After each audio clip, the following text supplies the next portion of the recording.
Bonjour à tous, je suis Thomas Eddy et je vous présente la bioénergétique des végétaux.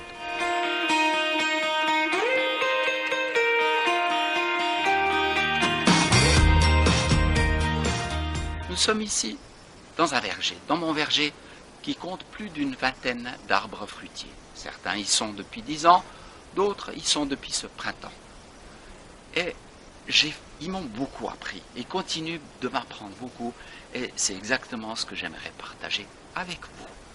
Il y a 40 ans, une graine a été semée dans mon esprit.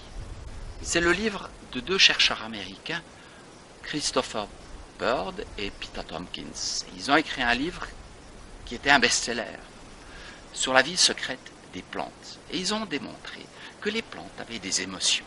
Ils ont pris des plantes d'appartement, ils ont planté des électrodes dedans, mesuré les courants électriques et observé qu'une plante réagissait à son environnement. Par exemple, on pouvait décider qu'on allait arracher une feuille et la plante réagissait. Même plus que ça, on pouvait juste prendre la décision, je vais arracher une feuille à cette plante, et la plante réagissait déjà sans que cela se soit passé. C'est extraordinaire. Ça veut dire qu'une plante est beaucoup plus évoluée qu'on ne le pense. Ce n'est pas juste un amas de cellules, ce n'est pas une chose, un végétal comme on a l'habitude de dire, ben, c'est juste de l'herbe, c'est juste une variété, une espèce de la nature. Non, c'est beaucoup plus que ça. C'est un être qui s'incarne. Et tout être a des émotions, il a des pensées, même s'il n'a pas un mental, un cerveau comme nous les êtres humains, mais il a un mental. Et tout ça, les arbres chez moi me l'ont aussi fait découvrir. Plus que ça, ils m'ont fait découvrir leur centre énergétique et voir comment ils réagissaient. De quelle manière leur centre énergétique ou leur champ vital réagissait à ce qui se passe dans leur environnement. Mais plus que ça encore, j'ai compris que ces êtres, que sont les plantes, c'était des incarnations d'êtres qui ont déjà été incarnés, donc ils amènent une histoire et un caractère. Un rosier n'a pas le même caractère que une herbe, une orchidée ou qui se trouve au milieu des herbes. Un rosier, il aime être vu. Un figuier, il aime se pavaner, il aime bien être là, il aime bien montrer qu'il est là. Alors que d'autres arbres, d'autres végétaux se font modestes.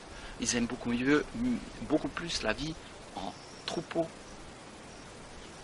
D'ailleurs, si vous allez lire le livre de Peter Wohlleben sur les secrets de la forêt, vous découvrirez aussi beaucoup sur cet aspect de communauté, cette communication entre les plantes, simplement vu par un forestier ou par un connaisseur de nature, plutôt que par un bioénergéticien.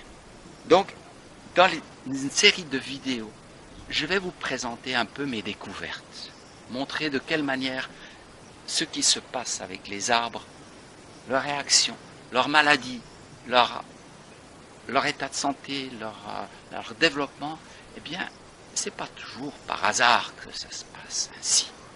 Qu'il y a une règle, qu'il y a quelque chose à comprendre là derrière. Et nous, si nous voulons améliorer notre relation avec la nature, surtout si nous voulons évoluer vers des cultures sans traitement, sans pesticides, eh bien, c'est par la voie de la conscience que ça se passe. Donc, je vous en parlerai dans les vidéos qui vont suivre et je vous invite à partager celle-ci comme aussi d'autres que vous allez voir. Merci de l'attention.